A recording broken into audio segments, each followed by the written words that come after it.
Why this? Yeah, that's really high voltage, right? Yes, that's the highest you get. That's well, if this, well, it says 405 there. Yeah, so everything there is running at 405. So you just tie it to that to bias the plates too. Exactly. That's it.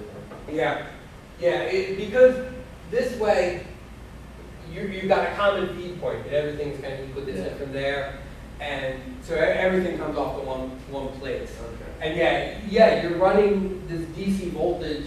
You're running your one side of your transformer at a very high DC voltage. It shouldn't matter. It doesn't matter. It doesn't matter because DC doesn't get coupled. So, I think it's probably the most convenient way to do it. Because otherwise, you need some kind of resistor network to drive everything. This is the normal way. Okay. A little bit about effects. I'm not going to go too far into it. You know, reverb is meant to sound like natural reverberation. We'll look at that more next week or when we get into that section of the effects. And basically, the reverb unit is a spring inside a pan. So you excite the spring, it transmits and receives sound simultaneously, and you get a echoing like effect, a reverb effect. And then there's a lot of loss. Just like with the tone stack, there's a lot of loss. You need gain stages. There's a lot of loss in the reverb pad. So you need gain before to drive it. You need gain after to build your signal back up. And there's often usually a blend knob here to say how much signal you're reintroducing to your regular stack. And this is kind of interesting. Typically, in most amplifiers, this reverb comes in before the master volume. So you have an input volume, you send it to the reverb, you get your reverb back, and you set your master volume based on that. I actually worked on an amplifier friend where the reverb came in parallel to the master volume. So you could turn up your reverb signal and have just a reverb signal without a clean signal. It's very weird, and it would cause some odd things. It was a Gibson amplifier. Yeah, it was strange. There were a number of things about that amp that were kind of strange. That was one of them. It was a fun project to work on. The tremolo, like I said, it's a rhythmic oscillation. So this is pretty much low frequency oscillating. Two tubes create an oscillator. I mentioned before, Fender usually calls them vibrato. It's really tremolo. And the question is whether or not Leo just made the mistake. You know, he called the whammy bar tremolo. So it makes sense that he calls the tremolo circuit vibrato. He just got it backwards. But I've also heard it said that he was trying to steal the thunder from a company called Magnatone, which actually had an analog vibrato. I'm not sure exactly what they were doing to get that. I have a theory on it, but I haven't looked through the schematics to understand it. But Magnatones do real analog vibrato. Okay, and then, like I said, this one is using an octo isolator to generate the tremolo, whereas the vibro champ we saw last week used a bias. And the tremolo pedal I brought in for the next half of the effects lecture has a switch on it because it's bias and opto. You know, it's meant to simulate one or the other. All right, so now we do the pop quiz. This is the Fender vibro champ.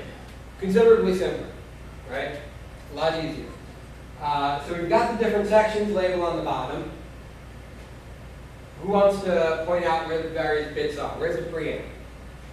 Top of that. Right. And then what's in the middle of them? Tone stack. Yeah. Let's take a look at that for a minute. If you remember the vibro champ, it had 5 knobs. Now, 2 of those knobs were intensity and rate. Those are direct to tremolo. The other 3 were volume, bass, and treble. So what's missing? The middle. So if you look at this, what does it look like? It looks just like the standard tone stack we saw for the Fender twin reverb, but the middle That bottom resistor. is just a resistor, exactly. So if you wanted to get a traditional tone stack out of a champ, it's a 2-wire line. You know, that's kind of an interesting thing to look at. Whereas, like I said, there are other circuits like that. There's a Bandexol circuit, which is the treble and bass circuit that you use in stereo. That doesn't use a tone stack with a fixed middle. That uses something a little different. Okay, Phase inverter. Where's the phase inverter?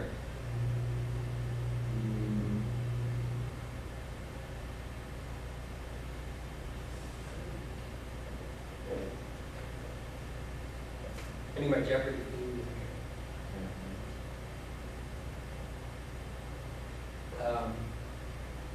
All right, well, let's do it easier. Where's the power amp? 6v6 then? The 6v6, right? Now, what do you notice about the 6v6? It's just one out of two. Just one. Does that mean what class is it? Class A. Gotta be class A. Well, you've only got one output device, you can only be class A. So if you're one output device in class A, where's the phase inverter? There is none. There is none. You don't need one, right? So there's no phase inverter, you just have a power amp. Right. Because remember, the vibro champ was meant to be a practice amp. Cheap, simple, less components, low power, right? I think dual 6v6 is good for 18, so it's like roughly 6 watts or something. I have to look at the tube spec, but it's low, you know. So that's pretty easy. Power supply, right? Find a transformer. Look for the transformer. What's different then? Tube.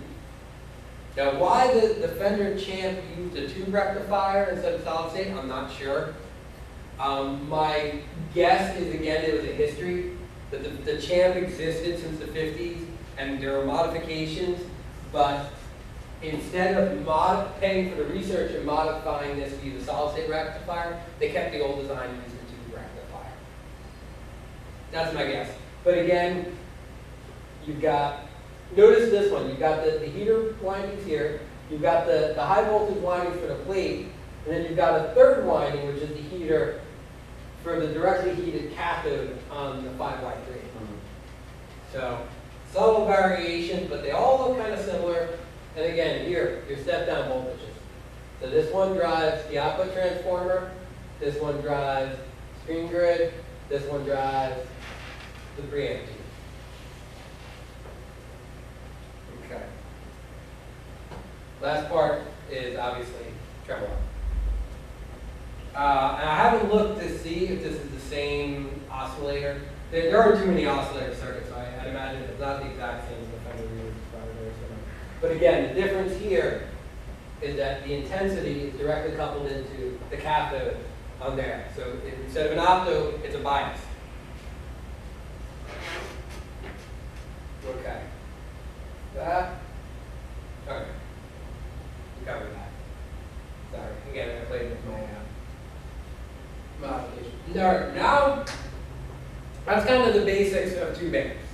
Yeah, we walked through a couple schematics. You got an idea. If I handed you a schematic and told you to identify the parts, you probably could, right? Good. Remember that. So now I'm going to talk about some of the other things that are kind of good to know about. And these are some of the things that over the past few years I've been doing as, you know, kind of my side business for fun. Fun and profit, as they say. And it's kind of a good thing. The first thing to note is we looked at the power supply, right? What's on the primary side? The plug. What kind of plug is it? Two-prong. Two-prong, right? So what do we talked about the two-prong outlet plugs the first couple of weeks. We talked about grounding. Problem with the two-prong is there's no ground reference. So what they did was they put in a ground switch and a capacitor. And you could tie either the hot or the neutral to the ground, depending on which. Ideally, you basically be tying the neutral to the ground because you could plug that thing in backwards, right? You can plug the plug in either way, and then you can connect each other side of the ground. And you would do it based on quietness. You could actually, take out a multimeter and connect the ground on the amplifier to earth ground and see what the ground potential is and set that properly. But that really is an improper solution. And also, it's important to note that this cap has a nickname, and that is death cap. And the reason is because when capacitors fail, very often they go short. So instead of a capacitor, which isolates AC, the plates short together, it becomes a wire, which connects AC. So this cap could actually be switching whether or not the chassis ground on the amplifier is hot or neutral. And if you're singing into